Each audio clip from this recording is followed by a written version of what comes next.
Hi, this is Ben. Now let's move on to an important function of the kidney that students often forget about, the hormones. There are four important hormones released by the kidney. Three of them are endocrine hormones, meaning that they act where? At distant sites.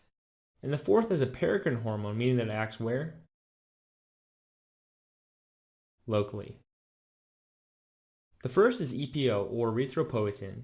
When the kidney senses hypoxia, the interstitial fibroblasts near the peritubular capillaries release EPO into the bloodstream.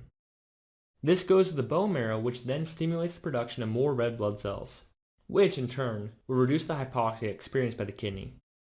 You can tell that this is somewhat of a feedback loop here.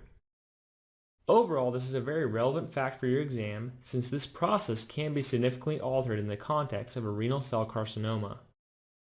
We will go into more detail about these cancers later on, but just to give you a heads up, they can secrete EPO in an uncontrolled way, even if there's no hypoxia.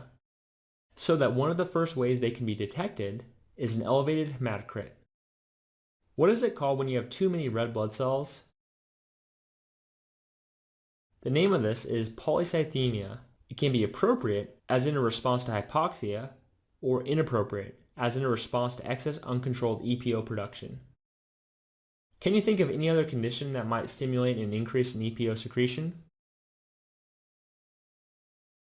That's right, COPD, or chronic obstructive pulmonary disease. This is a very common disease that is often tested on and often seen in clinical practice.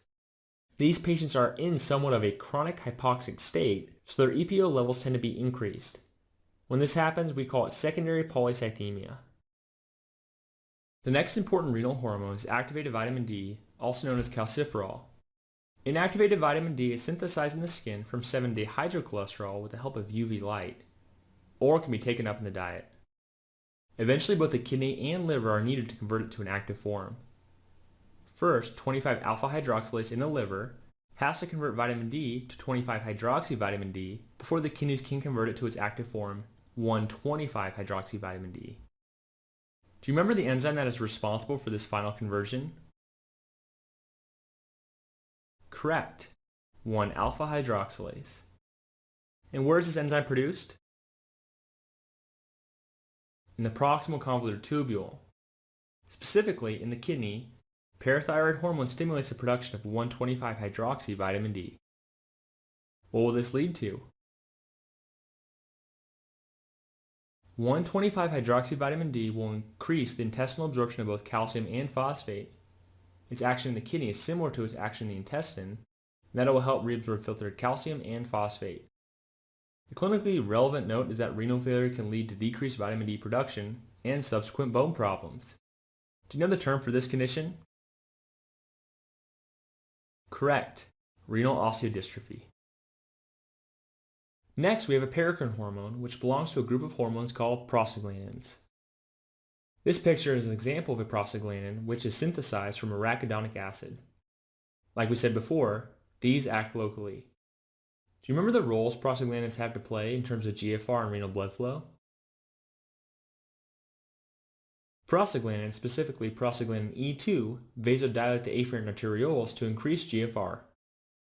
Now, if NSAIDs inhibit prostaglandin synthesis, how might this affect a patient clinically?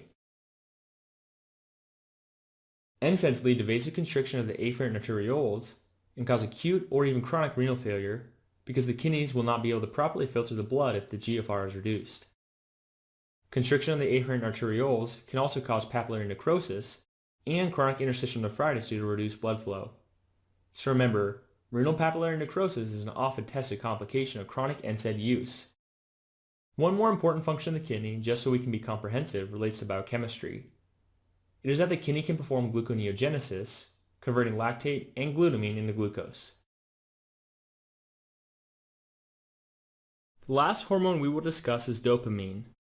It acts on the kidney in a variety of ways, many of which depend on the actual level of dopamine in circulation. Dopamine is secreted by the proximal convoluted tubule and promotes natriuresis. At low doses, it also dilates renal arterioles, thus increasing renal blood flow. However, at high doses, dopamine acts as a systemic vasoconstrictor, and it will constrict blood vessels throughout the body. Flash quiz. What are the effects of prostaglandins on the glomerulus? Answer. Prostaglandins cause dilation of the afferent arteriole and increase glomerular filtration rate. Remember that prostaglandins act locally as paracrine hormones in the kidney, and that NSAIDs will lead to constriction of the afferent arteriole by inhibiting prostaglandin synthesis.